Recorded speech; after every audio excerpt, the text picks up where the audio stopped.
Hi, it's Mitch from Hard Intentions YouTube channel. And as you know, we also have hardintentions.com, our website where we sell t-shirts, some hats. We got new hats coming, patches, prints of my artwork, and so on and so forth. So please check that out. Yeah, I finally I left off on our last video about when I first got out of prison, my first 30 days or so. And, I had gotten a motorcycle, and I think I talked about my license, but, I went down there, and that lady, I took the motorcycle stuff, the test, and I thought I could just go and take the motorcycle riding safety class, and boom, I get my motorcycle license. But she goes, no, you got to take the safety driver's test. And I go, well, I don't want a car license. I just want a motorcycle license. And she explained to me, hey, it doesn't work like that. You got to have.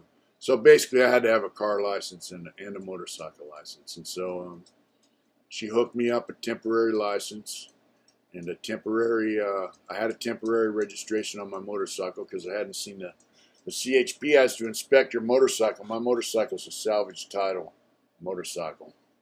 And when a bike gets salvaged out, they destroy the license plate. So you have to get it inspected by the CHP. I made an appointment to get it inspected by the CHP. And so I'm riding it downtown. I think 6th in Main, 5th in Main, around there. There's Chrysalis, getting ready for this job readiness program. And the bottom line is they put you to work sweeping the streets of Los Angeles and pulling trash bags out and putting new bags in and carrying the bags to a central location where they get picked up.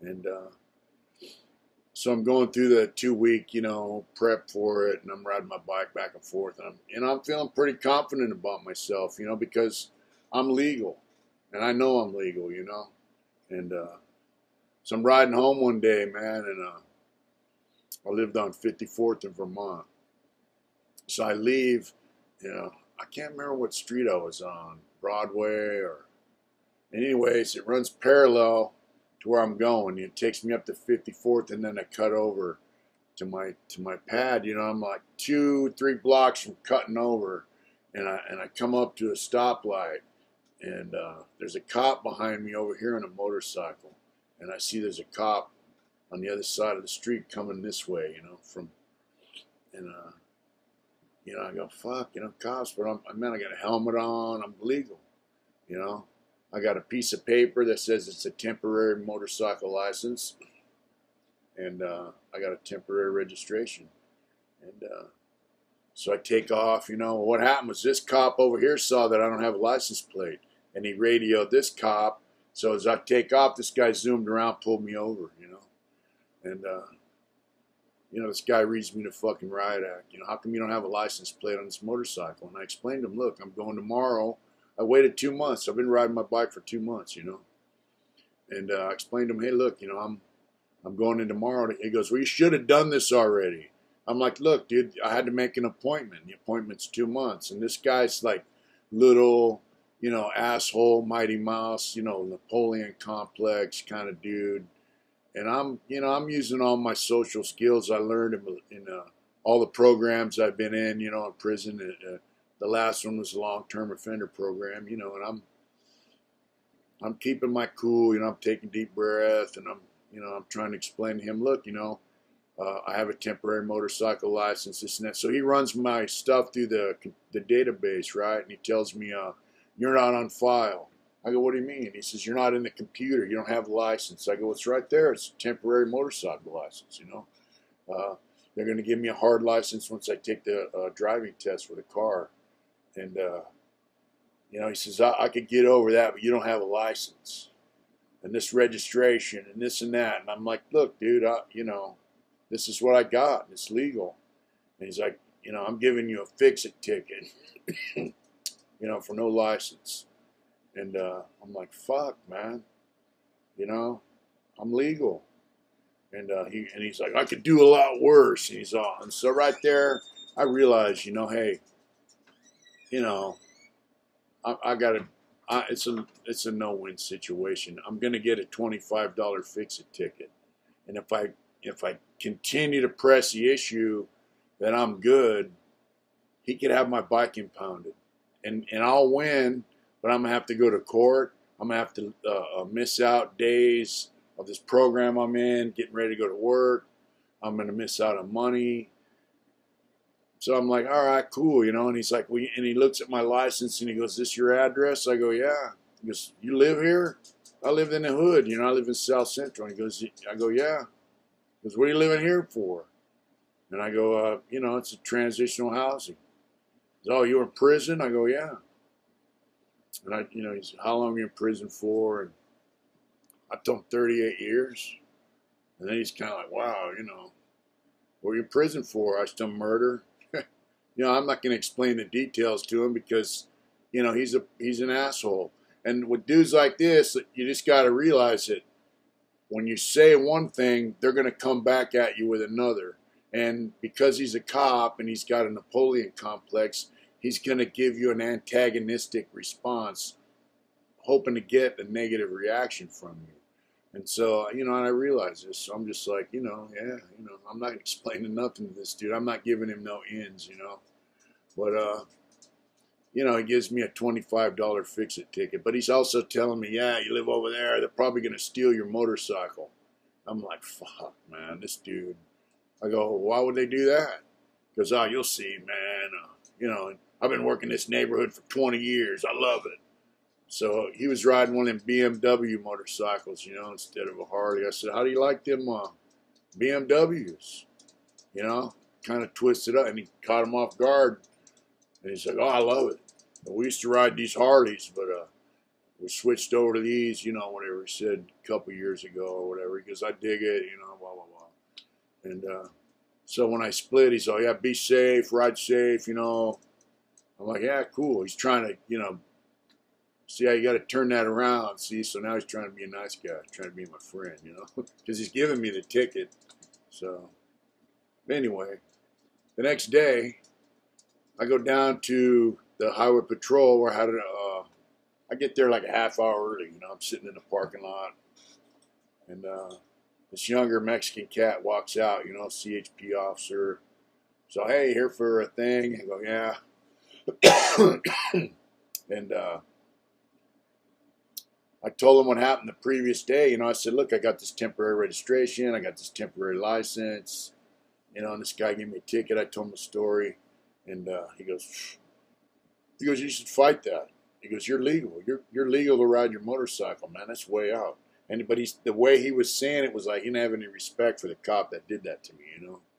And I tell him, "Yeah, I got this bike for, you know, $37.50, you know, salvage title, but it runs good. You know, I'm gonna fix a tank, had some dents in it. I'm gonna fix a tank, get a new tank and whatnot." And he's all, "Yeah," you know, he's smiling, and so he goes, "You got the keys?" I go, "Yeah." So he gets on my bike, fires it up, and rides it out in the back, you know, through a gated area. And I'm like, fuck, you know, what's that all about, you know? But so about, you know, 15, 20 minutes later, gate opens up. He rides it back out and parks it. And he goes, "Man, it's a good bike, man. It's a nice motorcycle, you know. And you got a good deal." And hey, it was like night and day between the cop the day before and that highway patrol officer. It was like night and day. That guy couldn't have been nicer to me. He was smiling, you know, chatting about motorcycles and all that shit. So yeah. So I just rode right. It's like right across the street, right down the way. This is a DMV. I run in there, you know, show them my stuff. Bam, I got a license plate, tags, all that shit. And then later on, I went for my Fixit ticket. You know, I called Adrian, you know, my wife, and I'm like, "Man, you know, this fucking ticket, I ought to fight it." And she goes, "Look, man, by then I'm working." And she goes, "If you fight it, you're going to stand in court for 4 to 6 hours, stand in line, going in there, show them the shit, you know. And you're going to lose more money than you make, than you save, you know. So I'll save the $25 ticket, but I'm going to lose X amount of hours of work." So I just went and paid the ticket. So I go back down to the highway patrol, and you know, I park my bike, and I go in and I tell the guy the story, and he looks out, you know, and he goes, "Well, I can see it has a license on it now." You know, I go, "Yeah." Give him he signed off on the Fixit Ticket, so yeah. That was my only encounter really in Los Angeles with the police. Two positive ones from the CHP and one negative one from LAPD motorcycle cop. And from what I gather, the CHP, they're not too bad. They're not just your average beat cop. They're cops, and they have to know traffic law. And from what I understand too, here in Sacramento, the CHP, they guard the governor and all that kind of stuff. So I think they have to be a little smarter than the average, cop. And guy was polite, pretty cool. Anyways, I got my bike. Now I'm really legal, and I got my hard license in the mail. Got my insurance. I'm like, yeah, you know what I'm saying? I'm good. Because, it was important for me to do everything right. And it still is, I had to work. I had to have all my shit legal, But, there was this dude in the house, and, I had 10 grand, when I got out of prison, from various places. But, so anyway, this black dude told me, hey, man, don't be telling these dudes about, you got your money. Because I was like, man, I got this check, I got it cash, and I'm pretty open. I'm not envious of other people's accomplishments or, their come-uppance or whatever. I like seeing people come up. I like seeing people succeed. I like saying, hey, good shit, and I don't expect nothing from other people's come up, I mean, if a guy works his ass off and figures out some kind of way to come up and he comes up, I'm going to give him a thumbs up, But there was this dude in the house, man, this white dude, and I remember him from Corcoran when I used to sling dope, and he would give me, excuse me. It's been smoky here from all these fires, and I've been working for the last 3 weeks in the smoke, so it's, my lungs are messed up from valley fever anyway. But anyways, this guy's working, same job readiness program I'm in. He doesn't have a license. Stu was out way before me. But I used to sell dope to this guy at Corcoran, man. This guy used to work his ass off all month just to bust off, $120, $140 every month of his PIA money for enough dope to keep him high for 2-3 days, So he was a dope fiend. I remember, his teeth were so fucked up from that speed, man, he could just wiggle them and pull them out. And he went and had them all yanked out, got dentures, he was a dope fiend, prison. He's a prison dope fiend. His name's, went by Tweaker, So that was his handle, So here he is on the street. He's going by his real name. He's got hair. He doesn't shave his head anymore. And he's drinking all the fucking time. And, getting drunk and stupid. I came real close a couple times to smashing the dude in the face, man. Everyone's in the house trying to get it right, get it, And this dude's drunk, getting in people's face about the washer and dryer. This guy's washing his clothes every fucking day because he thinks he's going to overload the washer with too much stuff, and he gets on me one night about putting too much shit in the washer. I'm like, back the fuck up, dude. And then he's like, yeah, I didn't have nobody give me 10 grand when I got out of prison. And I said, finally, I told him, hey, that's because you fucked all your money off in prison shooting dope, you fucking asshole. And I heard after I left, they finally kicked him out of the house for being drunk. And they're getting him, causing problems, drinking on the premises, So here's a good dude, did a life sentence, got a second chance, and he's fucking it off. He's drunk every fucking day. So, and the dude wasn't that big. I could have hit him in the fucking chest and probably caved his chest in. And I probably should have, but then where would I be, So I just blew him off, like, whatever. And, but a couple dudes, he got in there, he's like, come on, I remember he got in this black dude, Naeem's face, he's like, come on, whoa, and the guy's like, you don't want to go there. But, so there was a little bit of that shit in the house, and then there was a little bit of fucking, you know, guys bringing their prison bullshit around, like territorial stuff. And, you know, by now I'm communicating with the wife, and we're trying to figure out how I can move from where I'm at in Los Angeles up here to be, you know, where we can be together. And because we got divorced when I was in there, back when I didn't think I was ever going to get out, technically she wasn't family. So I couldn't say, hey, I want to go live with my family in San Jose. And then plus we started doing the math, and I would have to go up there, find some kind of work, her work. She had a roommate. They split the rent. They were both paying $2,000 a month rent. So financially, it really wasn't viable for us to live in San Jose where she was living. So we come up with a decision to move up here in the mountains, and you know, the family has 2 homes on 1 property. So I got a job offer, because a job offer is another way to transfer your parole. I got a job offer as a machinist, and so I'm waiting on that. So really, I'm in this house. I'm waiting for this to go through. I'm like, hey, and then I got another job. I got another job making $16 an hour with Pit Stop Monitor through 5 Keys Charter School, which is the biggest charter school there is in California.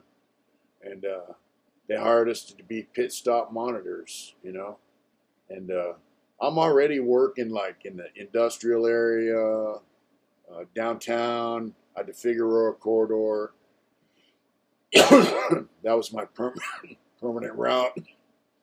So the Pit Stop Monitor program, they interviewed a bunch of people. They hired 40 out of like 240, 250 people they interviewed. So they hired me part-time. So I worked 4 days a week for these people, $16 an hour, which I thought was, yeah, $16 an hour. That's the shit, you know. And you know, so the job was they have public bathrooms in LA, and so we're monitoring them.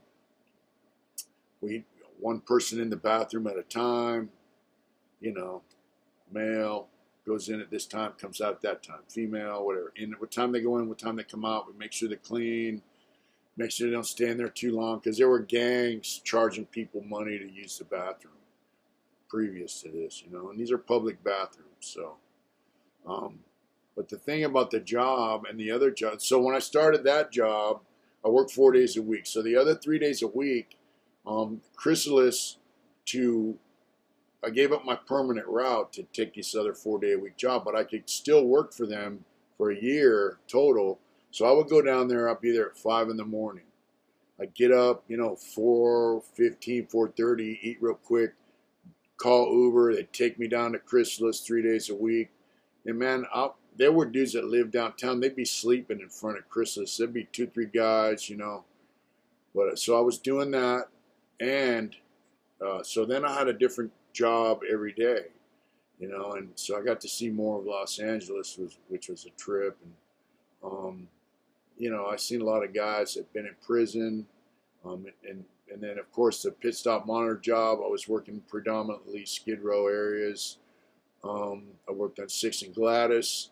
I worked over in the garment district, and I worked over by the toy district or the electronics district, which was off Main, Broadway or something over there. Anyways, it was a trip, man, because like one spot, there was this old black dude who was there, and he had a little spot in front of these shops, and his hustle was selling cigarettes and probably weed and whatnot. But,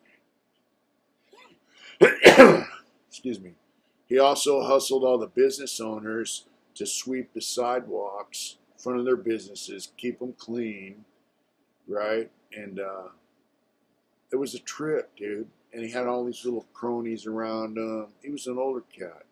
And then one day he's like leaving, and I go, you know, where you headed, man? I thought this was a homeless dude or whatever. He's like, oh, I live over here. Man, that dude was leaving with wads of cash every day. You know, and turns out he's not a homeless dude. That's his hustle. He hangs out down there, Skid Row, selling cigarettes and whatnot, and hustling them business owners, you know. And so, I mean, I got to see stuff like that. You see some real weird people come by. See a lot of tourists, you know, in that spot.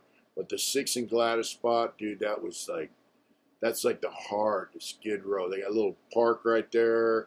They have like 5 porta potties inside the park, which were not our. And then outside they had a public bathroom, a big green one where the door opens, and so that was our job. So inside the park, we don't fuck with that. And so we keep all this area clean around it. We sweep the gutters. Man, there's tents lining the sidewalks every direction. Dude, there was this one chick would come up and squirt Fabuloso in a rag and wash her face with Fabuloso and spray in her hair and wash her hair. And her skin, I heard she died after I left, but I mean, she would lay in the middle of the street and just kick her feet and freak out and yell. And I was like, dude, you know, it's the drugs, man. It turned into mental illness, you know. And there were chicks, like there was a dude, he's like, I'm a downtown gangster crip, you know. And I'm like, all right, whatever that is. And he grew up downtown in that Skid Row area. That was his spot, you know. And he's like, what do you want, man? You know, these guys are going out stealing shit, bringing it in, hawking it. But he's telling me, yeah, man, he was getting it with these chicks. And like, yeah, I just hit that, man, for a $2 rock. And I'm like, wow. And the porta potties behind the fence inside the park, you know, these chicks are going there trying to use the bathroom, or they buy a rock of dope and they're trying to smoke it. And dudes are trying to, you know, yank the door open and go in there and force some sex on them. And these are all homeless people, dude. And I'm just like, motherfucker, man. I mean, it was just like, you know, and I'm keeping a smile. How you doing? And that's another thing, you know, I treated them all with respect because, you know, that's what you do, right? I mean, I got to be there every day working. And they would come up to us and tell us, man, we're just glad you're here. This one black kid comes up and he's like, when I worked over by the electronic district, you know, the unit would break and the door wouldn't open. So he comes up and he's got a bicycle, you know, and he goes, hey man, can I, you know, use it? I said, well, you know, it's broken. It's not working right now. And he goes, oh man. I said, there's one down here about 3 blocks down. You can see it, you know. He goes, yeah, but you guys aren't monitoring that one. I said, well, you know.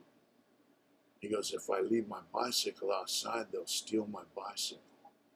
I thought, man, you know, I mean, that's how important it was to them people that we were there. And part of the reason we're doing it was so Joe Schmo walks by, which there's not a lot of, they can use the bathroom, but also so homeless people could use the bathrooms. And they're not shitting in the streets and pissing in the streets, because a lot of them spots, the gutter's just like a river of piss. They get up, piss in the gutter, get back in their tent, you know. So now they can use the bathroom, but they would come up and just tell us, man, we're so grateful, man, that, you know, you guys are here. We can use the bathroom in peace. I was just blown away, and I was blown away that kid. I said, well, when you go down and use that bathroom, just take your bicycle inside the bathroom, you know. But they were just really grateful for us, man. And of course, we had Narcan and all this other stuff in case they OD'd. But we had some really nutty people, man. There's a lot of mentally ill people out there from drugs, and they're still using drugs. And we had some pretty crazy experiences. I always had a coworker. My coworker Dan, he's a big boy. He's a supervisor down there now for that program. So it was a good deal. So shout out to 5 Keys Charter School for hiring me and giving me that experience. You know, they gave me some money. I had a little work done on my motorcycle, and you know, I had to have my cam chest upgraded, so I had that done. And yeah, I'm sitting there.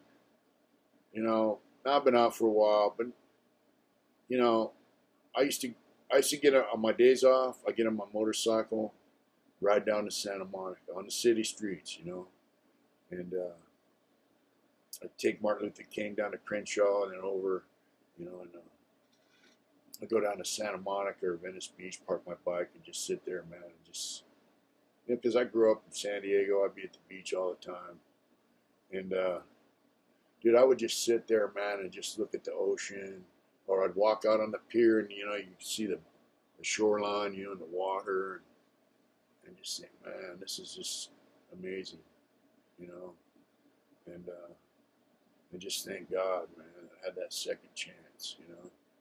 And like I said, Christmas Eve, you know, I was in Santa Monica on my motorcycle, uh, eating a corn dog and talking to Adrian on the phone, man, watching the sunset over the ocean, you know, Christmas Eve.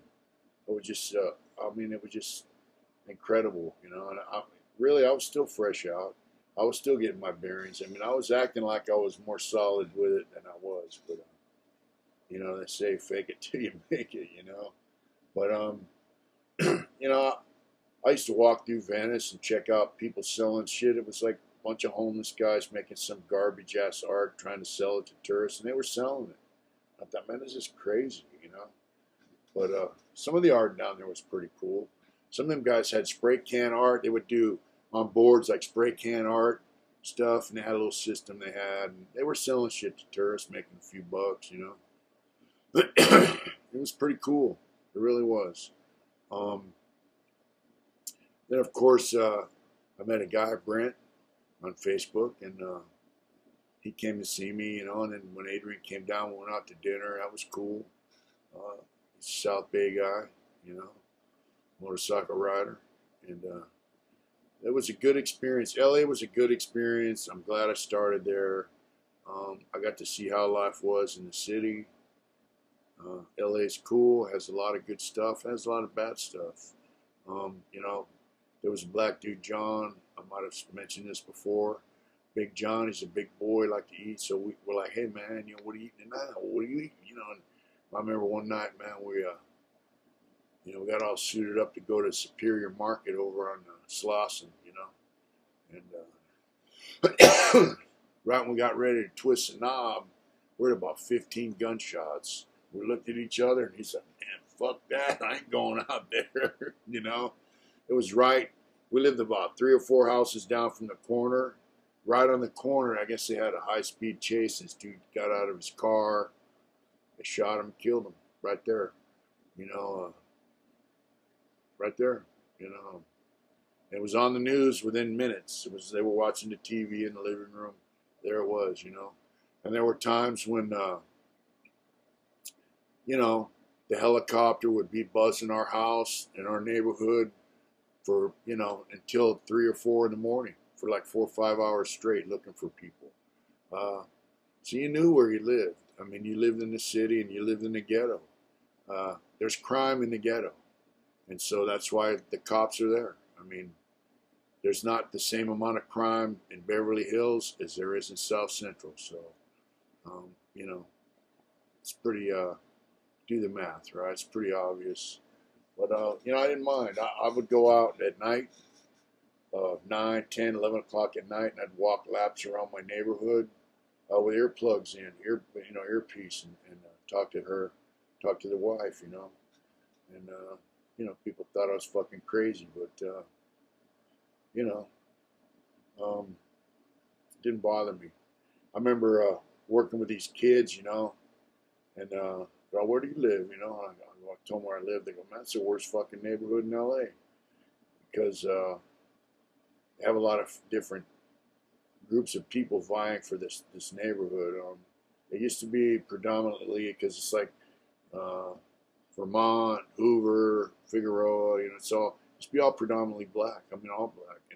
And because of drugs and people, you know, mom and dad dying and losing the house and people selling dope, getting busted, they forfeit their homes. Different ethnic groups started moving in. People from Central America, South America started moving. El Salvador, Mexico, they're taking over these neighborhoods. I live right on the border where a lot of Hispanic people from Central South America, and then the other way is all like older black neighborhoods. People have been there for decades, you know. And then the other way up, you got the Chicano neighborhoods. And so what these kids told me was, you know, everybody's shooting each other. It's, you know, it's a lot of violence going on in them neighborhoods over control of them neighborhoods, you know. And I was like, all right, well, you know, whatever. They go, but don't trip, man. You're white, man. They're not going to fuck with you. You know, I thought that was funny shit. But, yeah, I mean, LA was cool. I had a lot of good experiences. You know, I had some good NA meetings. Have a good NA meeting in Van Nuys and Denny's. Friday nights, I used to get a ride out there. They have Monday Night Madness in Hollywood. NA meeting, it's wild, you know, with fucking noise and people blowing, you know, it was a party zone, but it was a righteous NA meeting. And I'd ride out to that and then ride home late at night. I had places to go and things to do, and I was enjoying it, you know. It was cool. And then I was at work one day, you know, and I had put in the move up here, and my parole officer calls me while I'm at work, and he goes, "Hey man, this is on a Friday," and he goes, "They want you to report up north Monday morning." Well, I just taken my motorcycle to the shop to have a cam chest upgrade, you know.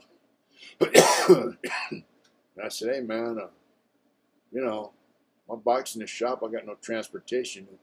Can you get me another week?" And he goes, "Let me check," you know. So he calls me back. He goes, "You got a week. They want you up there a week from Monday." I said, "All right, cool." But give me another week to work, and which I didn't, you know. I worked like 3 days, and give me time to get my bike out of the shop. I hung out with my friend Sparky, Johnny Dangerous. Yeah, I hung out with Sparky, who's a guy I was in prison with, and who I can talk about someday, and hopefully he'll interview one day with us. But yeah, that day coming rolling around, you know, it was Friday. I'm like, "Hey, bro, I got to get my check. I got to get my check from Chrysalis, a paper check. I got to get my motorcycle. I got to do this." And now I'm staying with my friend John, you know, out in Whittier. And I packed all my shit, took it out to his pad, and I've been staying there like for the last 3 days. I said, "Fucking, I'm not working, you know, last 3-4 days." So I called Sparky. I go, "Hey, dude, I need to get around, you know." So he had some old beat up fucking Acura. It's like 10, 15-year-old car, you know, running on, you know, duct tape and baling wire, you know. But he came pick me up, and we went downtown. He's like, "Man, I gotta go to this physical therapy, man." And I'm like, "Fuck, I gotta get my check, bro. If I don't get it, I'm fucked, you know." So he took me downtown. I got my check, and we went out to San Fernando Valley and picked up my motorcycle, you know, and give me a big old hug, and shout out to Harley Hookup in San Fernando Valley for fixing my bike. Yeah, give old Sparky a hug, send him on his way, you know. And I went back downtown, got a motorcycle leather jacket from the garment in the district, and rode on out to Whittier. Spent my last couple of days with my friend John, you know, barbecuing, hanging out with him, and then got up Sunday morning and said, "Man, see you later, brother," and hit the road. And we'll talk about that on my next video. Y'all take care. Remember, whatever it is you do it hard. Thank you.